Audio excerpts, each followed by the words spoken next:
My lords, I know none of you remember Sir Erlen of Pennytree, but I was his squire. We served many of you,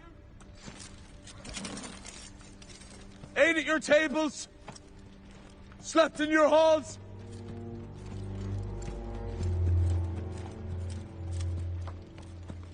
He was a good man. And he taught me how to be a knight. Not just sword and lance, but honor. A knight defends the innocent. That's all I did.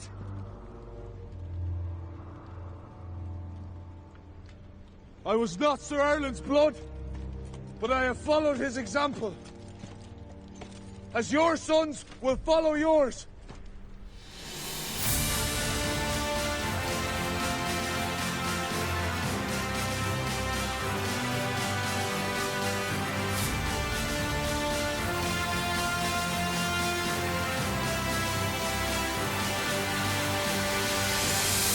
Welcome to the Unreal Hour.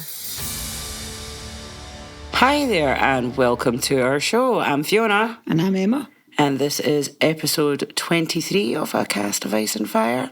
We are covering episode 4 of A Night of the Seven Kingdoms, which is titled... The Seven, or Seven, I think. Seven, that's right. So, wow, what to say about that episode. I loved it. I loved every second of it. What did you think? Again, wow, what an episode. Best one so far. Oh, without a doubt.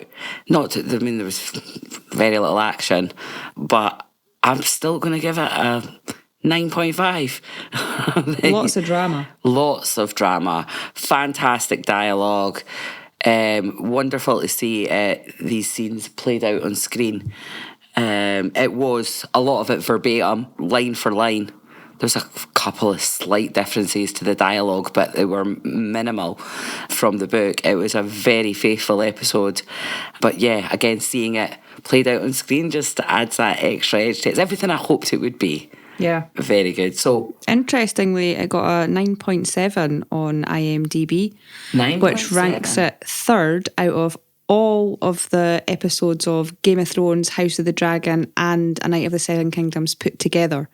Wow. The only ones that did better were the Battle of the Bastards. That's at the top. Okay. Next we have Winds of Winter. And then this one. What's Winds of Winter? What episode? Hardhome. Yes. Yes, for sure. That was a very, very good episode. So third after those two, that's something else considering there was no action in it. Both of those are high action episodes. Well, I thought, is it the not the curse, but the kiss of episode 4? So episode 4, season 2, House of the Dragon was the Red Dragon and the Gold, and we loved that, didn't we? Yes. That got a 9.4. Right, okay, good. Yeah. Excellent. Oh, nice stats. I love it. Great.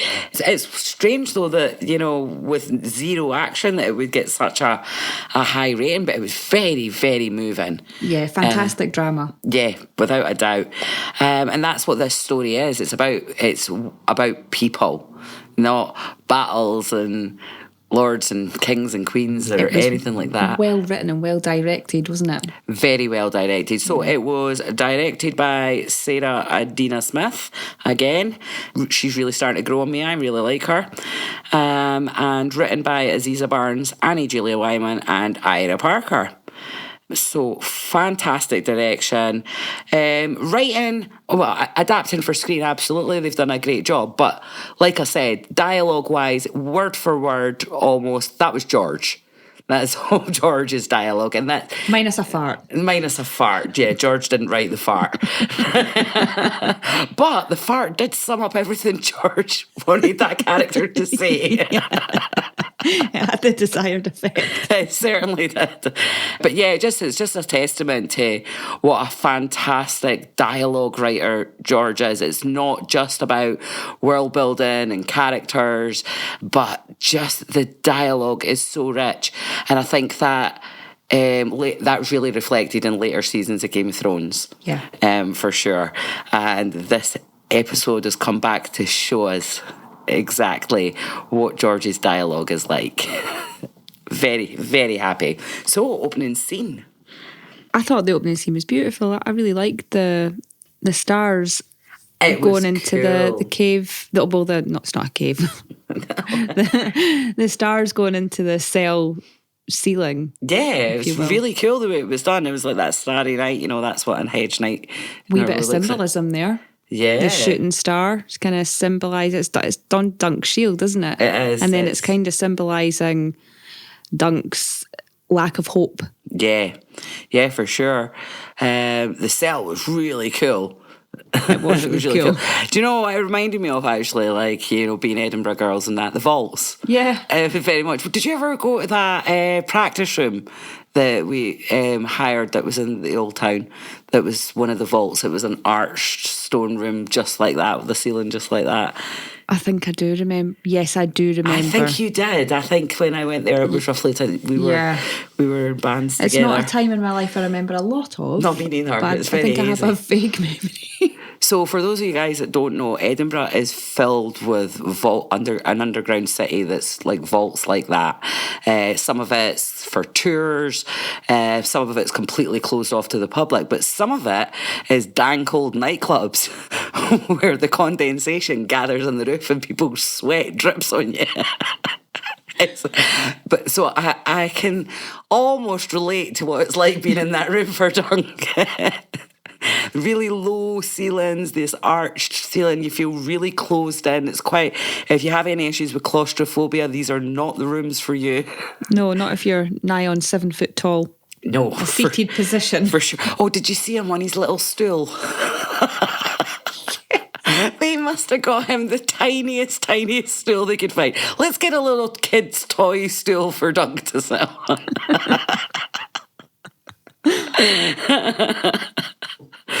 So, typical Dunk as well, starts trying to befriend the rat. Oh, I know, that was very cute. It's very cute. It was quite quickly interrupted, though, by Egg coming in with a couple of guards. That was some scene. Wee Dexter was brilliant, wasn't he? He was brilliant, and he looked the part in his little Targaryen. Oh, his doublet. Yeah. Doublet. What's it? I wanted to call it a tabard. That's not what that is. That's what cleaners wear. No, a tabard would be what Duncan's wearing at the end, actually, over his chainmail. That's a tabard. When I worked in the butcher's, my apron was called a tabard. Oh, yeah, like it is. Isa in Still Game when she cleans Naveed's shop. Exactly. I digress. Sorry. But his doublet and sash, that's what it is. He was much the part. He certainly did look the part. He was very good. I love Dunk's line. He's like, I've not heard of a Prince Egg. Like, how many Aegons have there been? Oh. There's been a few more than 4, but only 4 that were king. Yes. Yeah, for sure. But yeah, so let's hear a wee bit from that scene. So why'd you do it? Was it some jape? Make a fool of the stupid hedge knight? No. I was supposed to spy for Daeron. He's my older brother. He's a shit knight and a drunk. He didn't make me to the list. Oh dear, tell it like it meant is. for us to hide in that inn until the tourney was over. You shaved your head. It was Daeron who shaved it. Was it Daeron that told me you were a stable boy? I didn't What? think I was doing anything wrong. Of course you did. That's why you lied. Oh, he's really going for him, isn't he? He's very angry. And who can blame him, really? But he's just so sweet. How can you be angry with that little face? He's so cute. Yeah, it's a great wee opener. Really, really set the tone. Obviously, from there, he's like, my uncle would like to see you. It's like, well, I'll not be keeping another prince. I've already kicked one prince in the face. I'll not keep another one waiting. Bless him. But yeah, word for word, pretty much. The scene was brilliant, but I think Dexter's performance definitely added something a little extra to it. It did. I would say Peter's did as well. Not taken away from Peter at all. No, he definitely delivered the passion and the anger, and we felt it all. But I was just so drawn to Dexter's little face and the tears in his eyes, and he was... Peter seemed disappointed. He did. I'm not angry, I'm just disappointed. Yeah. Her angry and disappointed. I think he got all those emotions in. Yeah. So in the wee behind the scenes, they talked about working through this scene line by line and what are we really feeling here and what am I really angry about and all those things. So, which is great for the actor, but I think Dunk as a character wouldn't have that kind of emotional intelligence. No. He certainly showed it there in that moment, though, when he's like, you did know what you were doing. That's why you lied. Yeah. Right. That was, I did think that line was quite emotionally intelligent for Dunk, but it is straight out of the book. So it's not an embellishment or anything from the show that's out with the character. That's the way George wrote it. And again, Dunk's he's not dumb. Maybe a little naive and maybe not educated, but he's not dumb. He knows when he's been taken for a fool. He sees it. He sees the whole picture. He's not like trying to make excuses for him or feel sorry for himself. He's just pissed off at him, pissed off at himself, but just pissed off. I think for me, it remains in my head that he is supposed to be about 17. Yeah. So he is a 17-year-old boy whose friend has deceived him. Yeah. And I think it all is reactionary rather than coming from any insightful place. It's No, he was reacting. He has had time to think, but I think Egg being directly in front of him in that moment, yeah, that's a hard one. Yeah, that's unfiltered feelings just coming out there. And same for Egg. Yeah.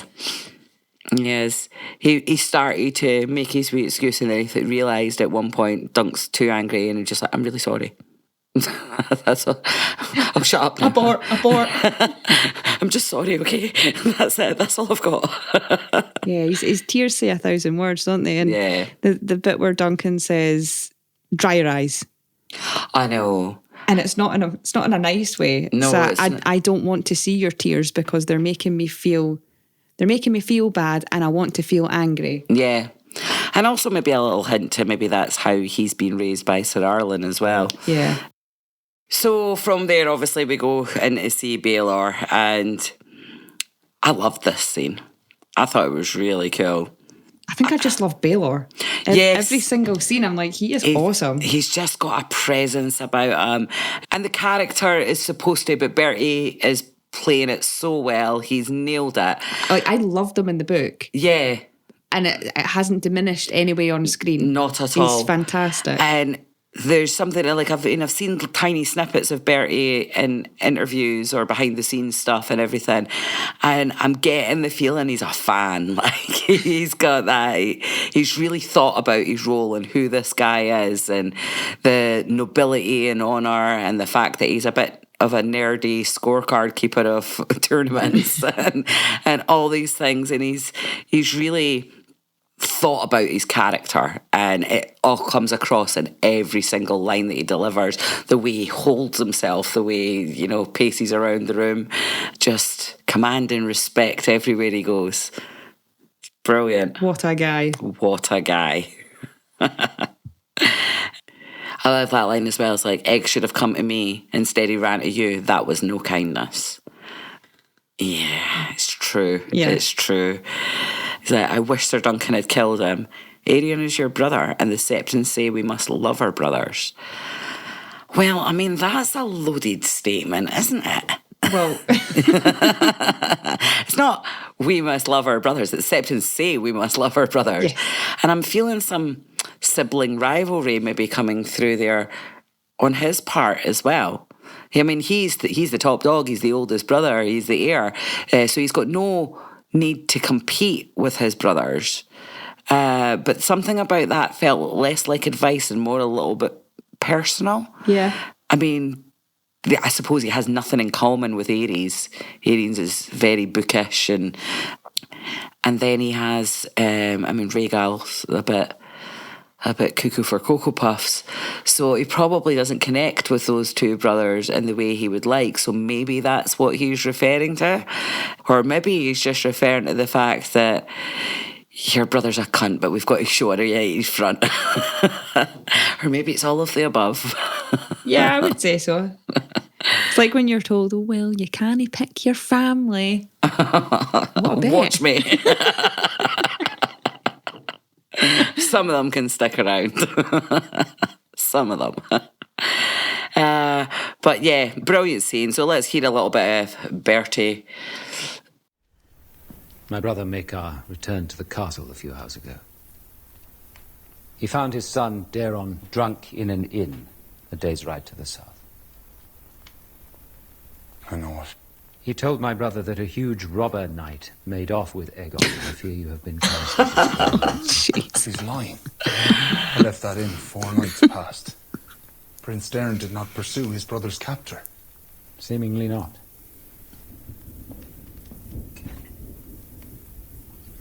What of the girl? By the time Aerion is done twisting the tale, it will be high treason. Treason. By puppetry. The dragon is the signal of the royal house to portray one being slain. It was surely innocent. Perhaps, but far from wise, even in peacetime. Aerion calls it a veiled attack on House Targaryen, an incitement to revolt. Oh, boo, Aerion. One truth is beyond dispute. You laid hands upon the blood of the dragon. The girl's finger was snapped in half. No matter the cause, it is never wise to strike a king's grandson. And would you not have done the same? I might have. But I am a prince of the realm, not a hedge knight. Don't all knights make the same oath? To protect the innocent.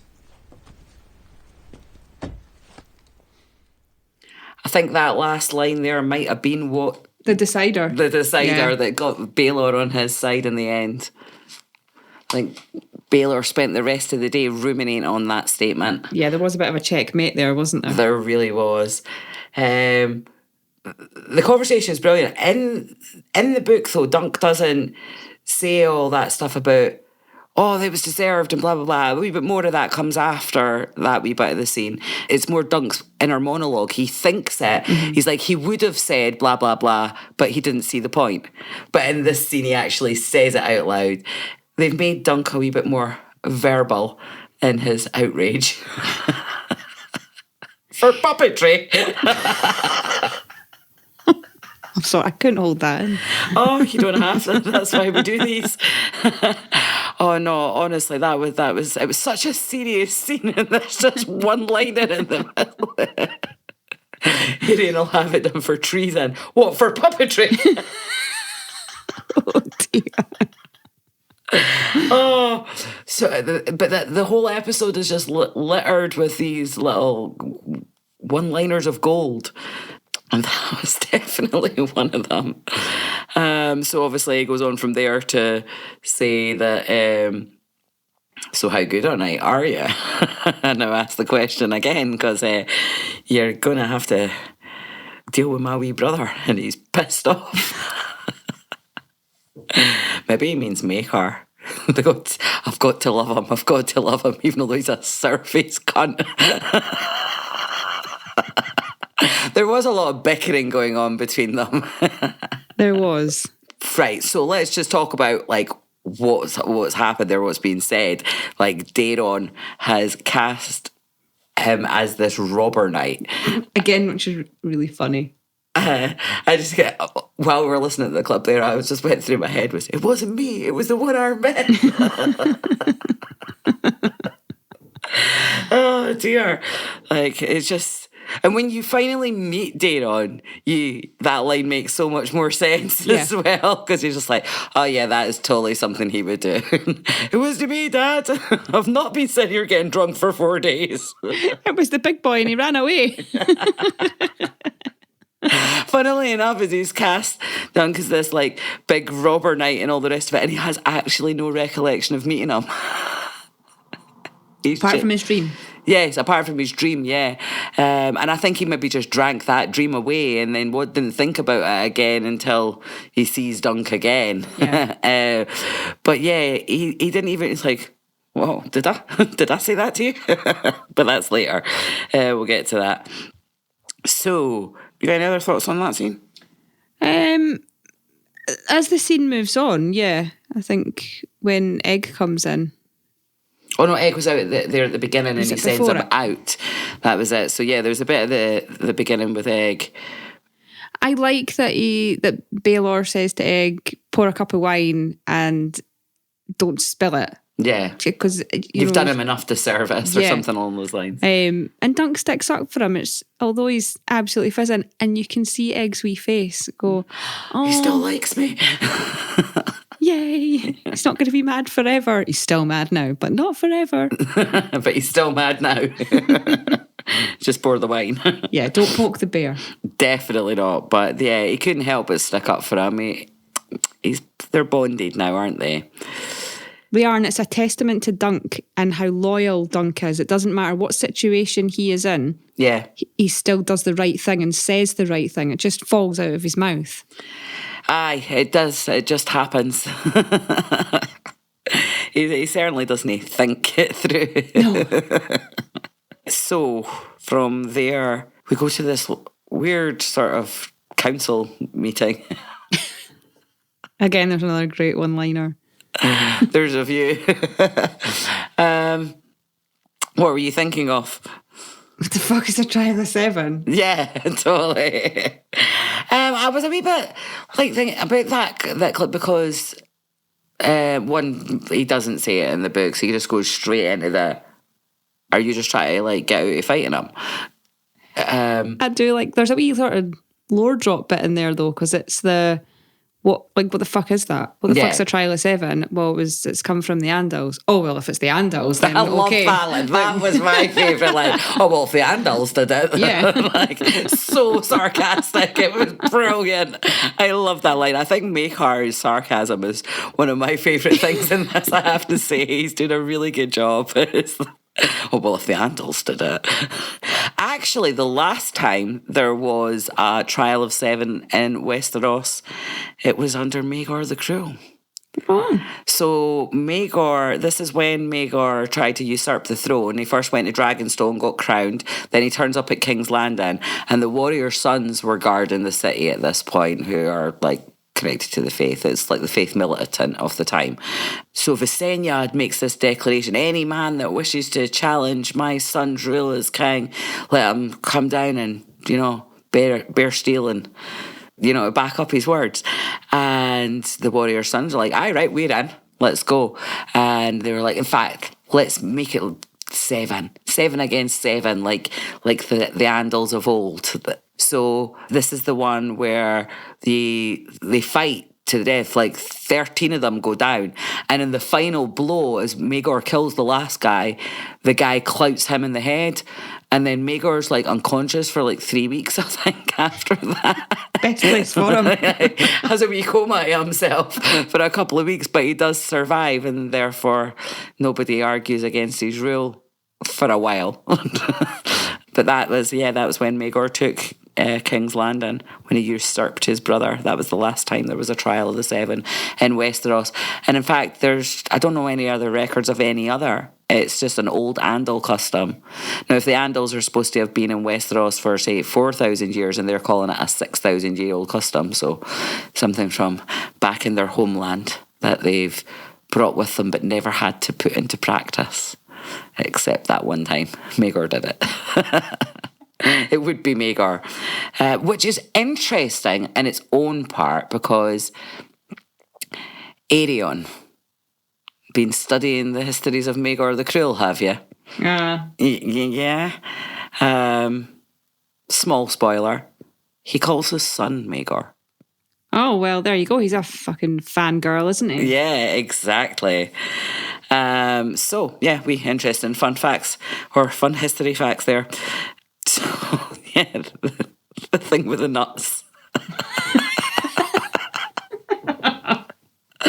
He just bashing on these nuts all the way, but when he gets Lord Ashford under the table looking for this nut.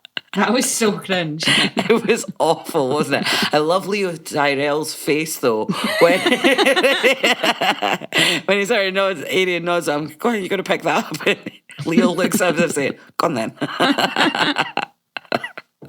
Oh, he was enjoying that a little too much. I love that, like, Baelor just, like, ignored it, like it wasn't even happening. There's a way that he looks at Aerion that you can just tell. It was the same in the jousting in the last episode as well. There's just, I am not impressed by you, you little scrote. So yeah, brilliant scene. Got a little clip of that, so let's hear it. A trial of 7.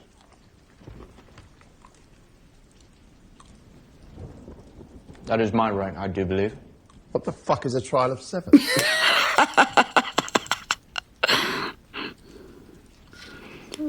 It is another form of trial by combat. Ancient. Seldom invoked. It came across the narrow sea with the Andals and their 7 gods. Oh. If it was the Andals. I'm sorry, Your Grace. The old man was never much for praying. What is a trial of 7?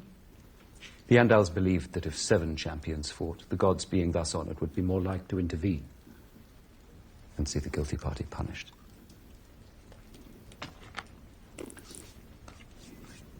Are you cowering behind some 6,000-year-old Andal foolery because you're afraid to face this hedge knight alone? Yes. Yes. Why not slay the rogue yourself? Because he threw me about like a rag doll. Daeron has been wrong as well. Kicked me in the mouth. Duncan must pay for each one of his crimes against us, or would we leave a matter of Targaryen honor in doubt? Oh, you weasel. I know, eh? This is fucking nonsense. Is it? No. Oh, there goes the nut.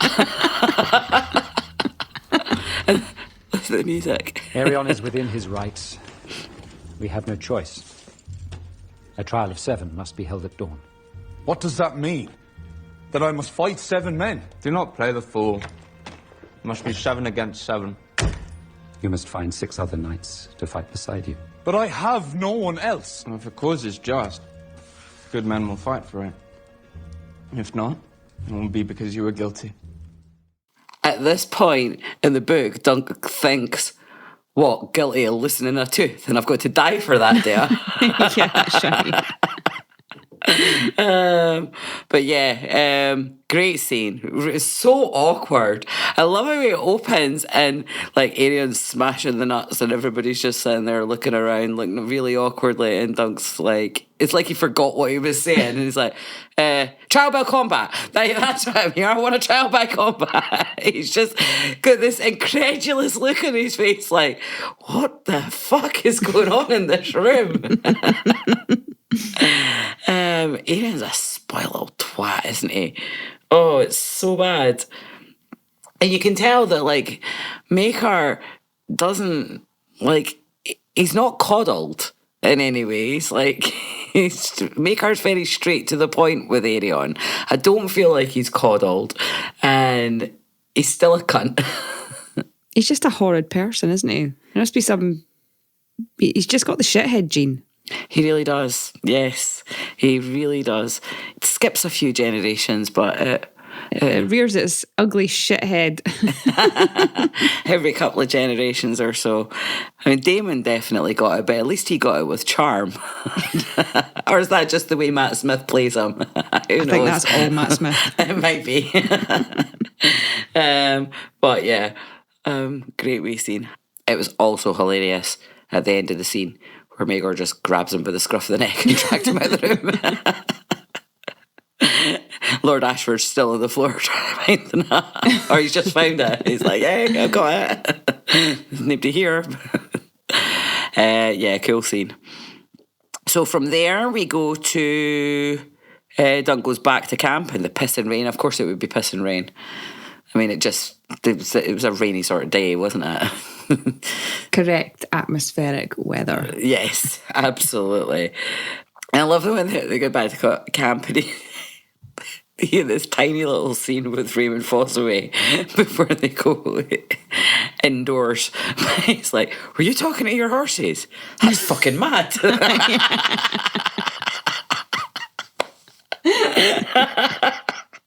I mean, there was nothing else of note in that scene. Just like, you coming for some food? And then it was, you talking to your horses? Loved it. Absolutely brilliant.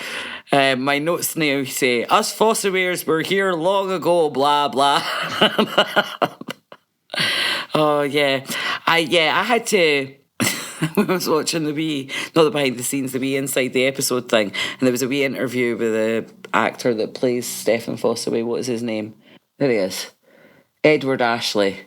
And I had to just zone in for a second and decide if it was really good acting or if I just don't like that guy, right? And I've decided it's really good acting because I did not get the vibe off the actor just talking about his scenes.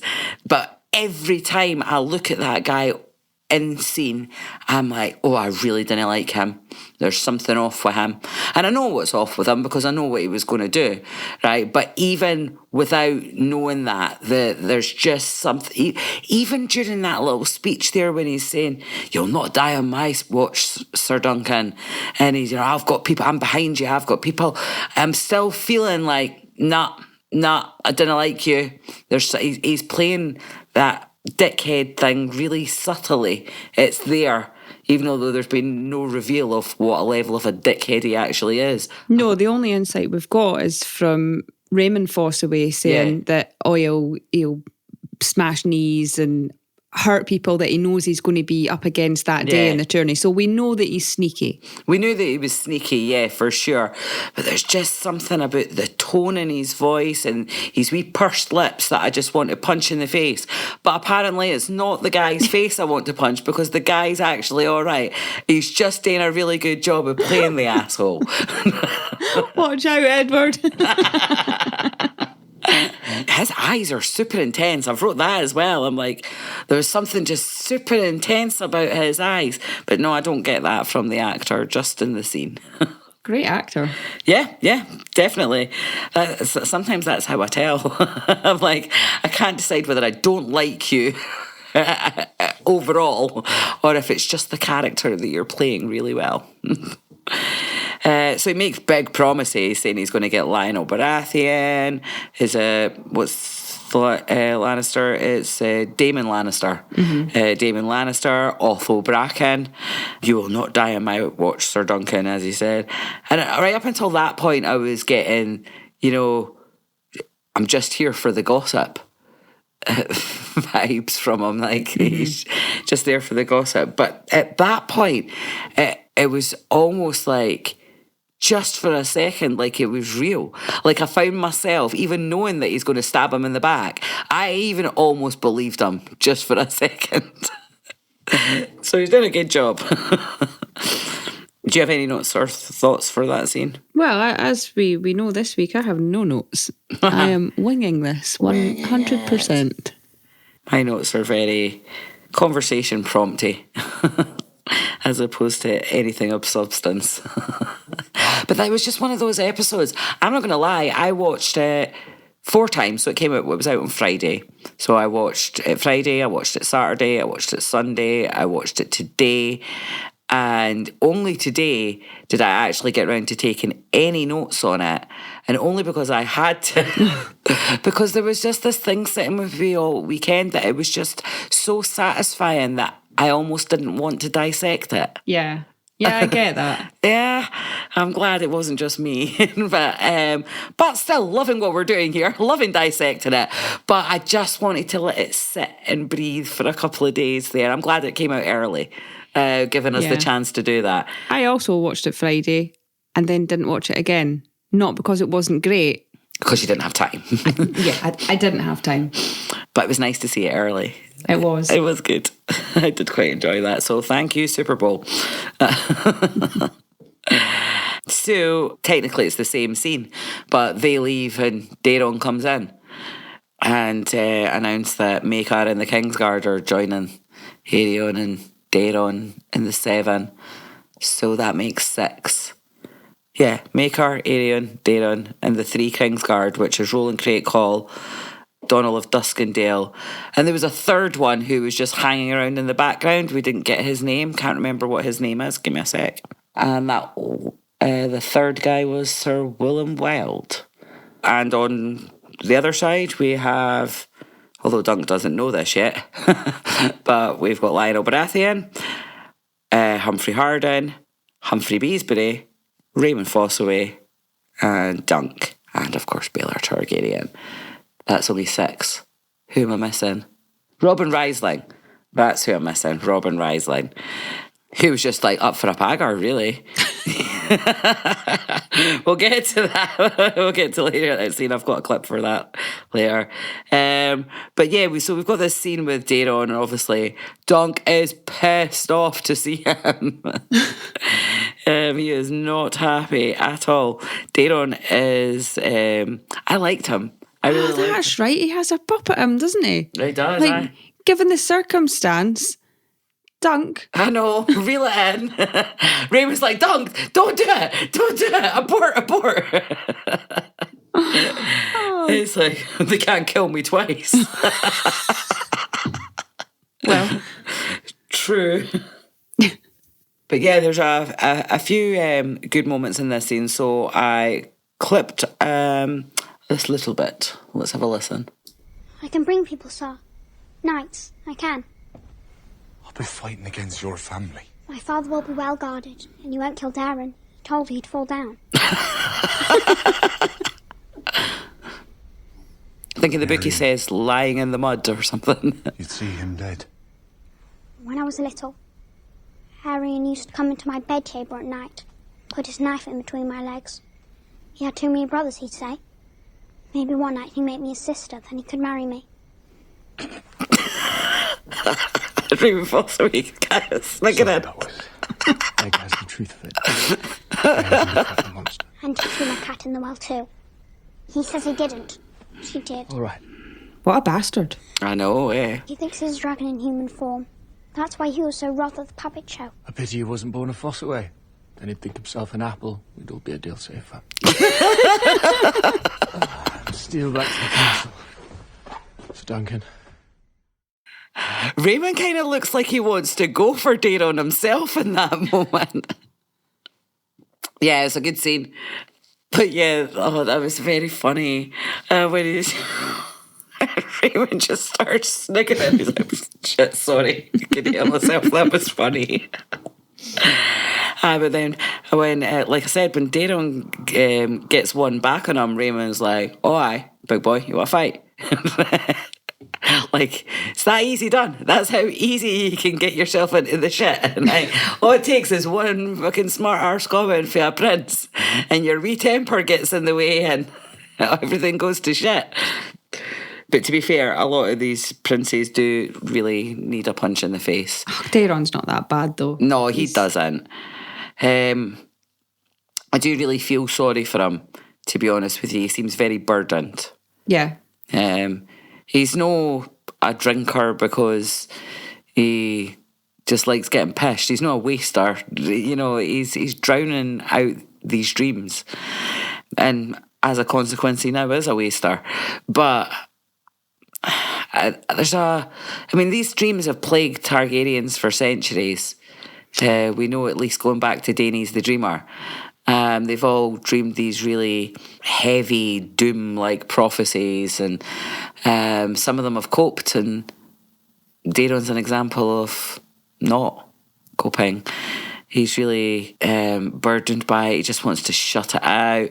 Then you look at, like, the likes of Rhaegar, and he's like, I'm the prince that was promised. No, it's not me. It's my son. My son's the prince that was promised. Let's fulfill the prophecy and save the realm. And I'll marry the girl that I love, because I can do it all. And Daeron's like, can I have another drink? Pass the wine. I'd quite like to go to sleep now.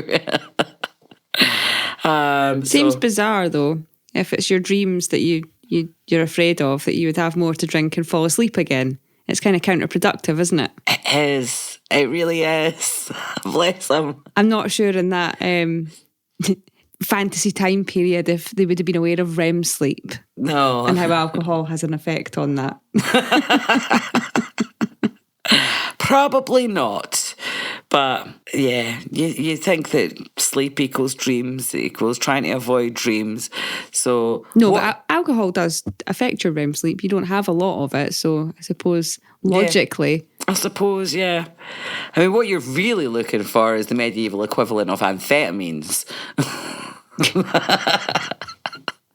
Nobody wants to see that at all.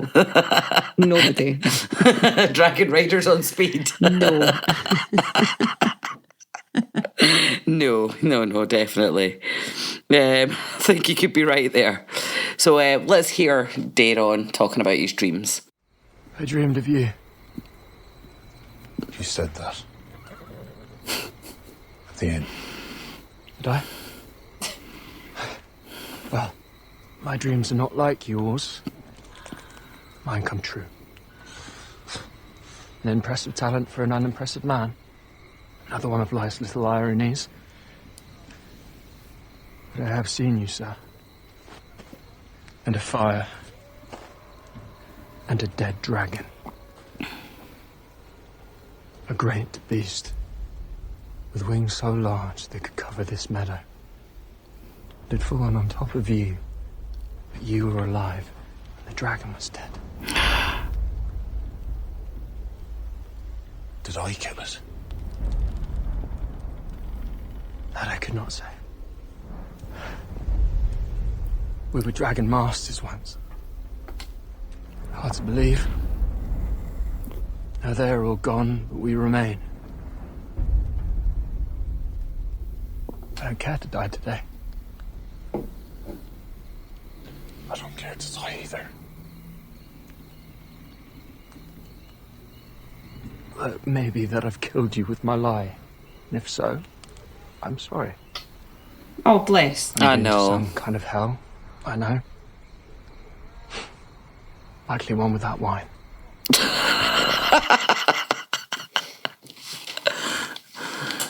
That's a horrible hell. What? I don't want to go there.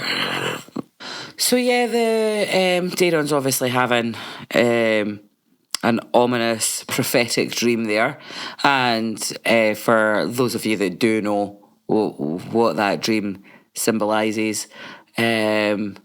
Like, okay, it was great to see that scene, but we're not going to get into it for those that don't, because it's very much spoilery. I suppose keeping it in the moment, imagine how weird that would be for Dunk to hear in comparison to when we saw the Woods Witch and he laughed that off. Yes. And then Daeron says his weird dream and he's a bit more serious. He prefaces the story by telling him his dreams come true. Yeah. and it's just a weird, what a weird night. Yeah. Like, poor Dunk must be like, what the fuck? A couple of days ago, I was a nobody squire, and now I'm fighting with princes and being involved in prophecies, and everyone knows his name. Yeah. And he was bathing in the river and beating the flies out of his clothes a couple of days ago. Bless him. I know.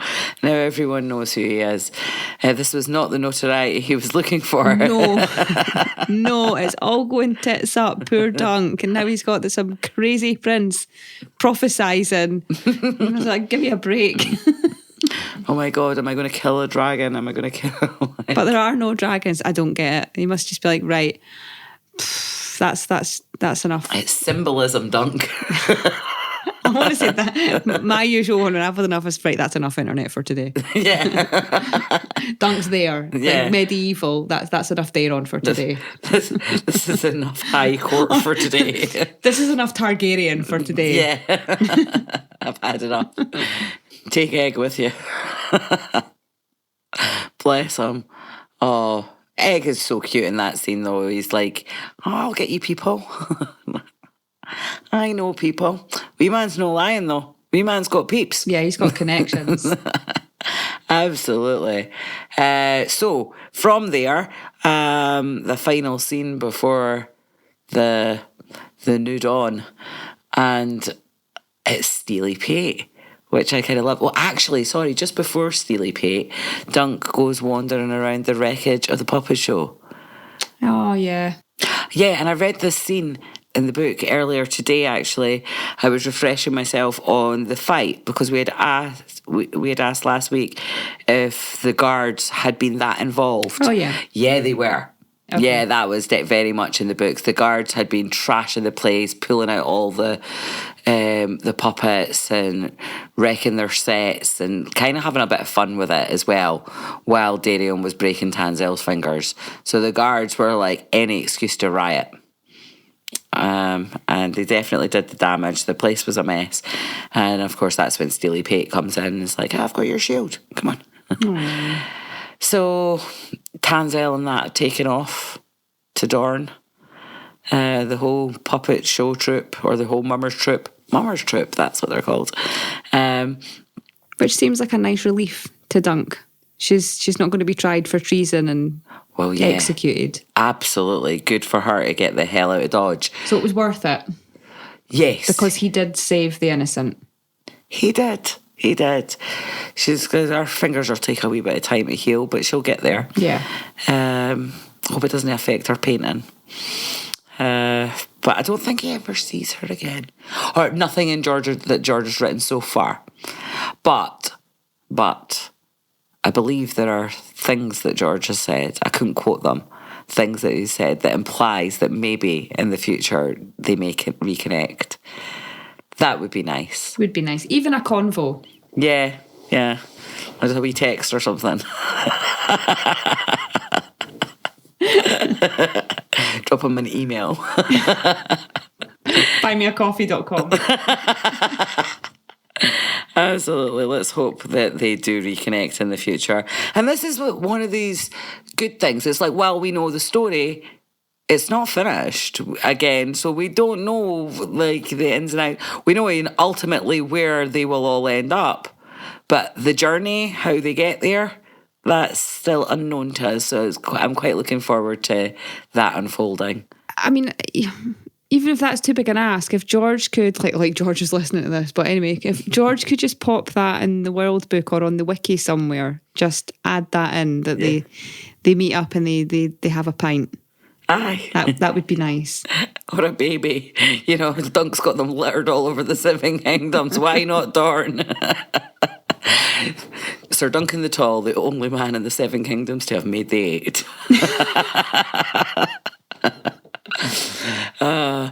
But yeah, glad to see Tanzel's off to Dorne and safe. She did a beautiful job on that shield before she left. Yeah, it's fantastic. It's so lovely. So let's hear that wee scene, actually. Your rim was old. Cheap steel. Brittle and rusted. I've made you a new one. It's twice as thick. I've put some straps on the back. It will be heavier now, but stronger too.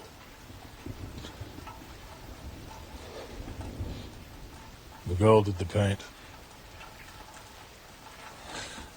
Stars fallen, and the sunset heralds night. The shield is all painted up like death. Oh, Doug, you just need a good night's sleep. See how green the leaves are? That's summer leaves, for certain. I like this. But remember the old shield rhyme? Oak and iron, guard me well, or else I'm dead and doomed to hell. Is this long night symbolism? Oh. Wait a minute. How much do you want for the new rim and all? From you? A cuppa. Explain your thinking. So he says about the sunset, and then he says about night, and then he says about death, and then he says about oak and iron. Oh, well. Is that not all like long night symbolism stuff? Yeah, it is. Absolutely, it really is. The oak is sometimes used as a sort of symbolically stand-in for the weirwood. And iron is that not apparently... like Winterfell stuff? That's Winterfell's like oak and iron, and it's meant to be the one place that is able to withstand the long night or something like that. I can't comment on that quote directly, but it sounds familiar. But what I will say is that it said quite early on in the books that iron's supposed to repel the others. Yeah. Definitely iron there. Like you said, the sunset herald in the night, the falling star. The green leaves, which represent summer, fading away for the winter, the long night. It could very well be. I definitely listened to a 3-hour live stream with David Lightbringer that certainly seemed to think that there was symbolism in every... So for context, I've just finished reading Clash and I'm working my way through the books because they're all just little pieces for me at the moment. Yeah. But now I'm hearing bits. Well, if we go back to our much earlier podcast where I knew nothing, now I'm hearing bits and going, oh, yeah, is that a bit of symbolism there? Stop, Emma, stop. Yeah, absolutely. I'm always looking for clues in George's writing. Yeah, absolute credit to David Lightbringer. What he does is fantastic. He absolutely sees the symbolism there on a level that doesn't immediately slap me in the face.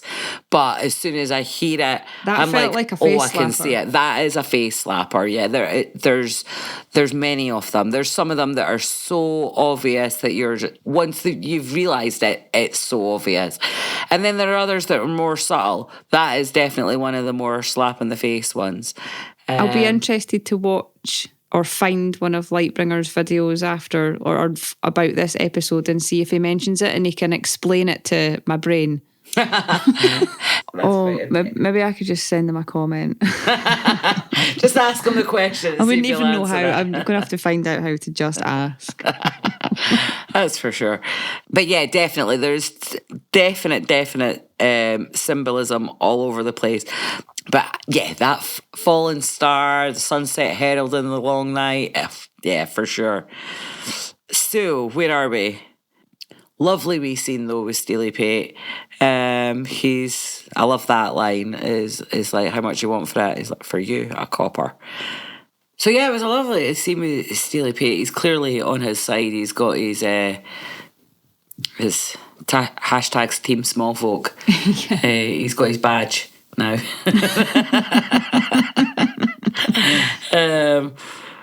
But I love that, he walks into that arena with him as well. He's right there with him. He's part of Dunk's team now. So we got a wee scene with Dunk all in his get-up with his new armour and his new shield, watching them all set up at night for the big fight the next day. And then we're into the next day, and Dunk's, turned up in his full armour and everything. He has got no team. No team whatsoever, only to find that Egg has assembled a little team for him. So, yeah, let's just do we meet the team clip. Sirs, I am in your debt. The debt is Aryans, and we mean to collect it. I heard your leg was broken. You heard true. My leg is broken, I cannot walk. So long as I can sit on a horse, I can fight. Sir Robin Adair, the king's faithful servant. But when the crown goes against the gods, Sir Robin goes against the crown. Ooh. I always knew you meant trouble. Cannot thank you enough. Nor Sir Stefan for bringing you. The fuck is Sir Stevron? Hasn't been a trial of the 7 for 100 years. I wasn't about to miss a chance to bloody up the King's Guard in their pretty white gowns. Love that scene. Yeah, it's very cool. So yeah, there hasn't been a trial of the 7 for 100 years. More than that if we're in 200 years. Mm-hmm. No. 150. Yeah, 180. Something like that. Well, no, if it was 37 AC that Aegon the Conqueror died, and Aerys ruled for 5 years before he died, so 42 AC would have been the last trial of the 7. We're now at 209. Damn, I was close. Damn close. But yeah, great wee clip. Love the introduction to them. Except for Humphrey Beesbury, who we did not get an introduction to, but he was standing there in his beautiful black and yellow striped armour, like a little bee. Little Bumble Beesbury. Yeah. Humphrey Harden, though, I have to say, I mean, I know we've been reserving the what a guy for Baelor, but Humphrey Harden deserves a wee what a guy as well, doesn't he? He is badass. That is so cool. I don't care if I've got a broken leg. As long as I can sit on my horse, I'm going to smack that little shit upside the head. Go on, Humphrey Hardon. Absolutely. He's like, my leg is broken. I love the delivery of those lines. He just exuded confidence. So yeah, brilliant little team up there. So I like Robin Reisling's line as well. It's like, I'll die a king's man, but if the crown goes against the gods, then I go against the crown. Love it. It's all starting to come together, which is great. It is. But then, of course, Sir Stefan. It all falls apart. I love that from line up, and I think, who the fuck is Sir Stefan?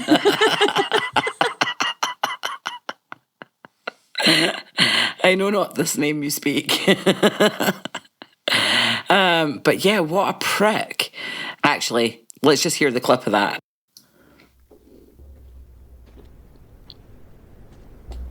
Six? There are only six? It's possible Arian has not found a 7 to take up his claim. Raymond! My helm, if you please. Sir Stefan, one of your friends. We only need one more to make our 7. I'm afraid you'll need 2 more. I fight with Prince Arian and the accusers.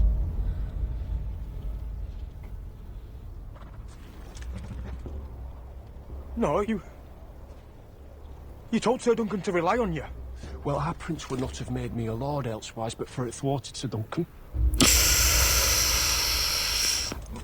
You traded your honour for a lordship. Cousin, I know great men who have traded their honour for far less. It was a bargain well struck. Fetch me my horse. Get him yourself. Wow. Yeah. I find myself wondering who approached who. So I'm going to think, I think it was Sir Stefan that's thought, wait a minute, Fossoways a sort of lesser house, what can I get? Because he's a sneaky shit, isn't he? He is. It's a dick move. Oh yeah, but it's still a power move for him. So as far as their houses, they don't get to advance by marriage or anything like that. They're not that good a house, are they? No, they're like shit. a lower noble house for sure. What is it? Their house words. Edward Ashley said in the behind the scenes thing, the house words. It was so yeah. Their house words are a taste of glory. I think that's what he's looking for there. I would agree. I did like his armour was cool though. Yeah. With all the... but it comes back to that thing that Steely Pate said, there's nothing pretty about my armour, but it'll serve you well. And then here you see this guy in all the pretty ornate armour with these little apple embossment on it and everything. But what a twat. Yeah, I think for sure that he's approached Arion after the fact and went, well... I could not only join your side, but I can also screw over Sir Duncan as well, which is exactly what Arion wants, because he doesn't want to fight. What they're hoping for is that he loses by default. Yeah. They never thought he was going to be able to get 6 other guys to fight with him. And there we are. We've answered our own question within the podcast.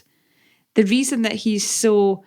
I'm going to fight for you, I'm going to do this, I've got your back, is probably a bit of a chess move for him. Yeah. I'm going to say I've got your back, and then no, I'm going to head straight to Aerion and Maegor and say, look, I've made this agreement. Yeah. However, I only did it because I'm willing to throw it if you give me a title, like a lordship. Yeah. If you don't mind. Yeah, definitely. I think that's what was off about the offer. It was too enthusiastic. It was out of character. Yeah. He was like, oh, I've got your back. I'm with you. And it just didn't ring Didn't true. sit right. Nah, and that's what it is. He's not switched sides. He's always been on his own side. He's always been on his own side. That's a better way of putting it than I was trying to come up with. I was like stuck on the words there, and then that's it. You read my mind again. So there we go. We've answered the who approached who, or certainly that's my opinion. Yeah, it's a general consensus in this room. It certainly is. So we then, obviously, Raymond's like, knight me. Knight me, Sir Duncan. And Dunk's obviously very nervous at this. Do we think this is very telling? Absolutely. Oh, it's so telling, isn't it? He got out of that one just in time. I almost feel a little bit like I want to ring the shame bell for Lionel for not catching on to what was going on there. It was so obvious, but I suppose that's those of us that have suspicions. But I'm glad for Raymond that it was Lionel that knights him and not Dunk, because Lionel's a knight of such renown. Mm-hmm. You know, he's the Lord of Storm's End, and he's a ferocious warrior. And for him to go around and go, I was knighted by Lionel Baratheon, the Laughing Storm. Like, that's a claim to fame. I was knighted by Sir Duncan the Who. At this stage. At this point, yeah exactly. So it's better for Raymond that it went down that way. Even if Dunk really is a knight, which we don't think he really is. Maybe Dunk had those thoughts too, though, that maybe it should be a better knight that does it. Yeah, for sure. So there's a line in the book that should have been early on. It should have been in that scene in the cells. It's in her monologue. Mm-hmm. But Dunk says, when he's thinking about Egg and his lies and stuff like that, and he's like, who can blame the lad? I can remember wanting something so bad that I would tell a monstrous lie to get it. Elephant in the room. Mm-hmm. Oh dear.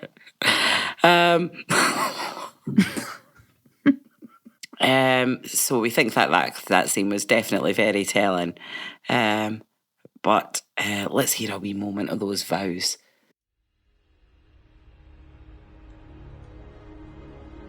In the name of the warrior, I charge you to be brave.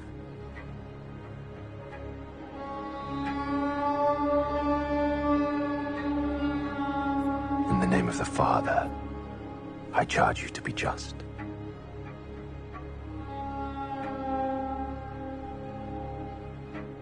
In the name of the Mother, I charge you to protect the young and innocent. The music is just fantastic. It is. It's so ethereal, and yeah, it's just it really just enhanced the scene so much. Just those long sustained strings in the background, just giving you all those tingles, because that's what strings do. But yeah. There was so much going on in this. I mean, young Raymond Fossoways being knighted, of course, but Dunk's also having his wee moment as well. And I love the little Sir Arlen cameo. Yeah. And he looks down and kind of shrugs his shoulders. And I'm like, what do you think he was saying there? Sir Arlen? Yeah. What was the... I have no idea. He was a man of few words, wasn't he? I got very much like, yeah, fuck it, we're here now. Yeah. But again, there's also that the other side that makes me think that maybe it's like a little dig at him not actually being a knight. And it's well, here we are. Or maybe he was saying, well, engage big dick energy. Yeah, that's it. That's it. We're going with that one. Yeah. That's it. Engage big dick energy. Love it. But yeah, definitely love the wee face for Sir Arlen there. Here we go.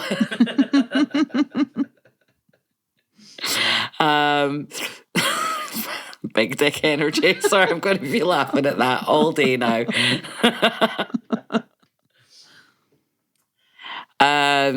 So here we are. So young Raymond Fossoways been knighted. Dunk's got his team, but he's down one person now because Raymond's been knighted. And he decides to make a little speech. My lords, I know none of you remember Sir Erlen of Pennytree, but I was his squire. We served many of you, ate at your tables, slept in your halls.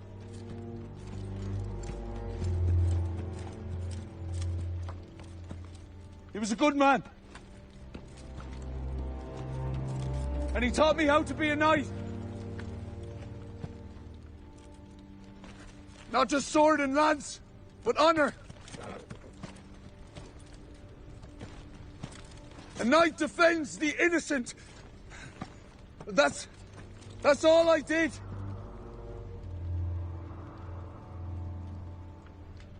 I was not Sir Erlen's blood, but I have followed his example. As your sons will follow yours. So that was a rousing speech. It should have been.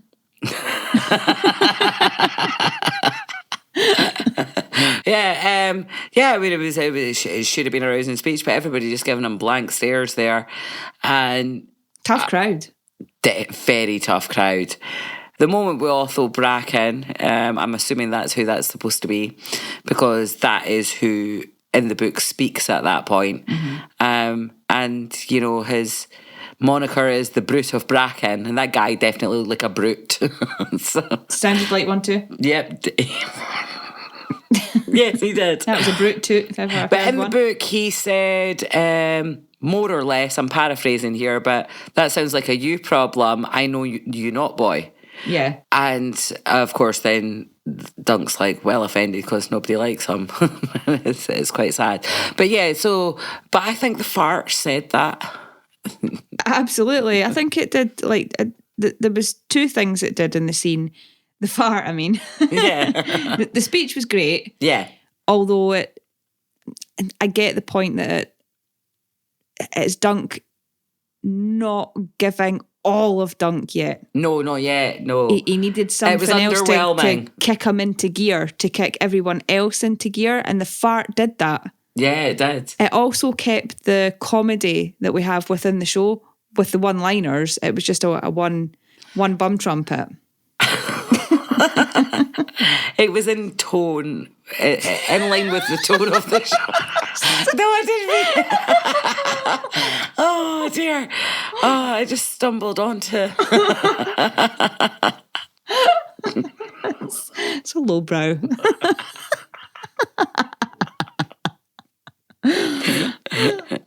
It was just one crude fart. There was no orchestra.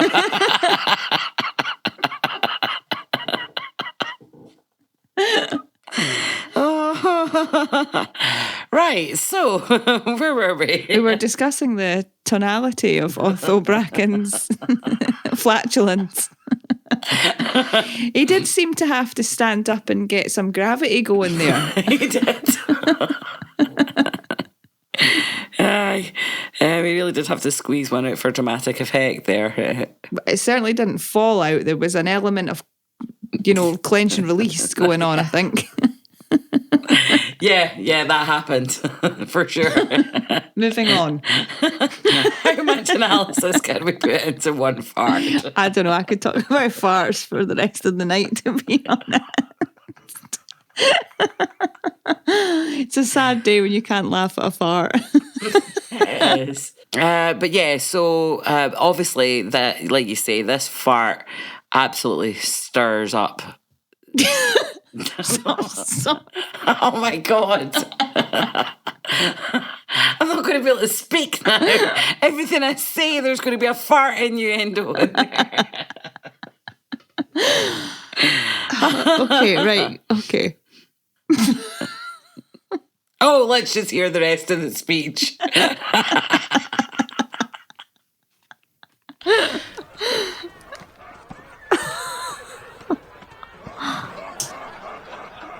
So this is post-pump. Yes, everyone's laughing. Has courage deserted the noble houses of Westeros? I will not believe it is so.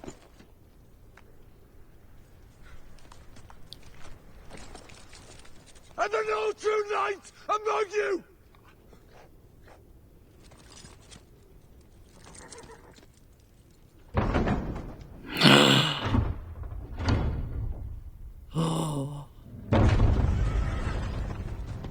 Oh, can you hear it? Can you hear it? I know that. I know that tune. I will take the Duncan side. Do I hear cellos?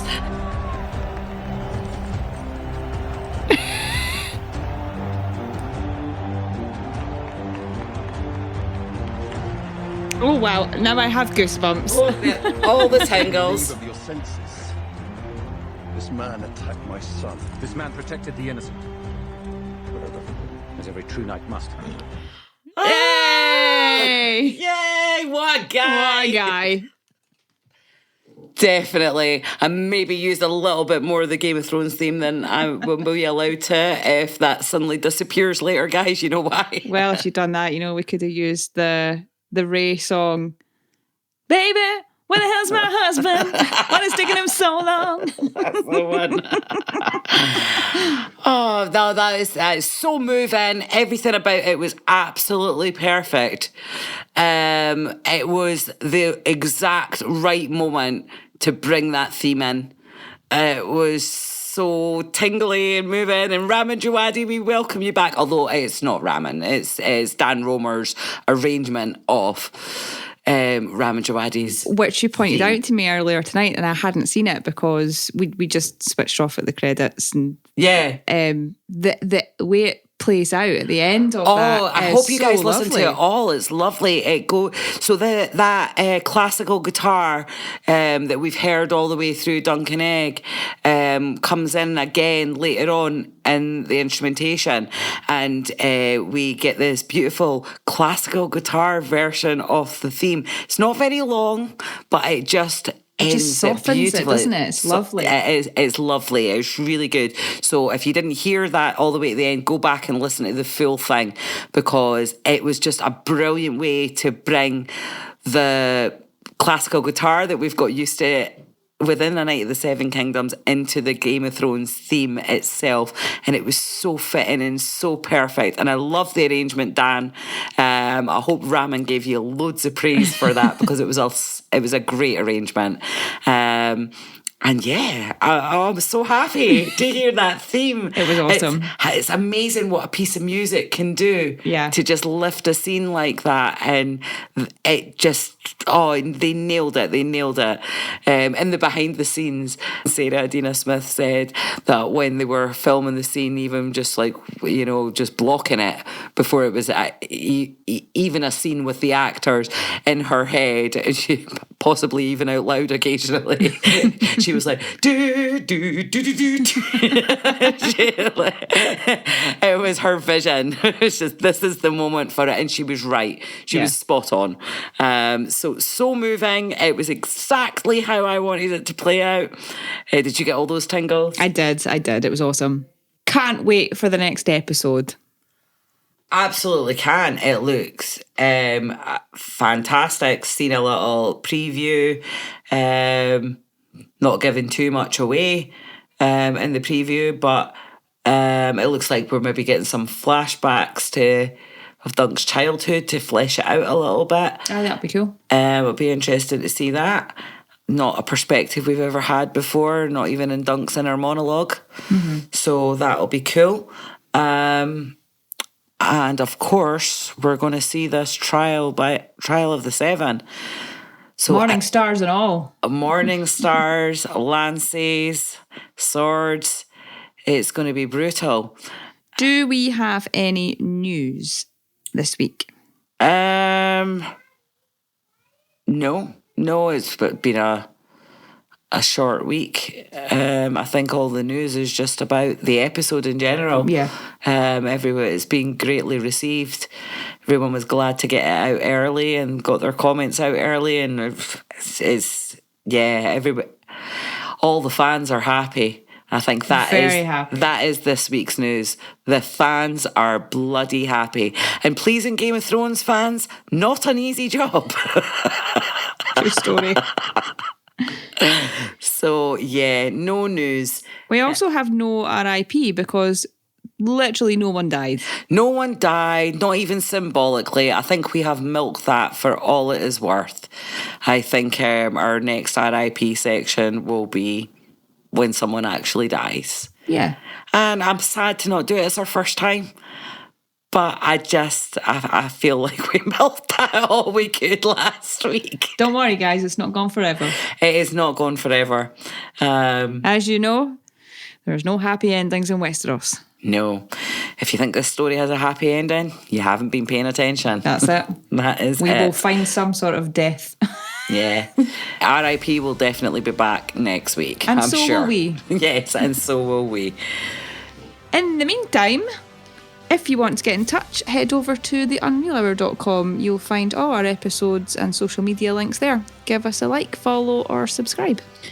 You can also leave us a voice message. We might even feature it on the show, or just email us at talk@theunrealhour.com. And if you love what we're doing here, you can support the show at patreon.com/theunrealhour for ad-free episodes, early access, and exclusive content. Or you can buy us a coffee at buymeacoffee.com/theunrealhour. Every little bit helps to keep the show running. Thanks for listening. Until next time, keep it unreal.